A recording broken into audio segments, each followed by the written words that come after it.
के कहनी के राजा जी तनी हमरो दर्द बुझी ना। कह तरी कंगना खनकी के बुलावेला तोहा के बाली ओठ लाली मार सहेला बिरह के।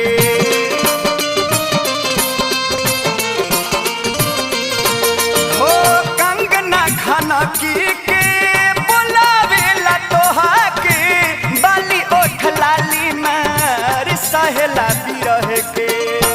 पोखरा के पानी लेखा बढ़ता जवानी, पोखरा के पानी लेखा बढ़ता जवानी, कबल करैबा इंतजार ये पिया।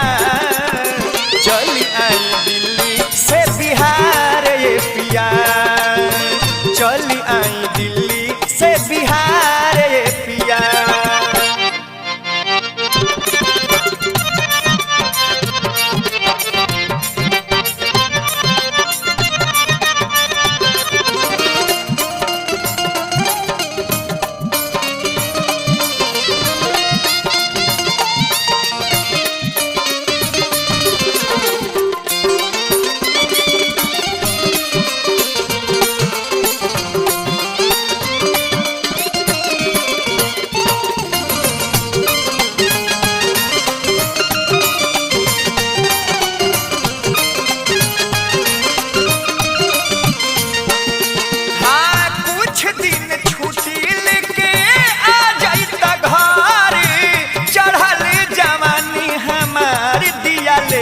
जरे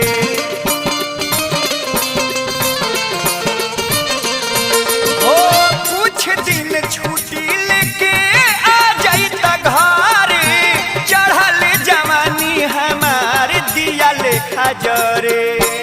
पांडे विनोद तनी जाके समझाइता, पांडे विनोद तनी जाके समझाइता, काट धावे अंगना दुआर ये पिया।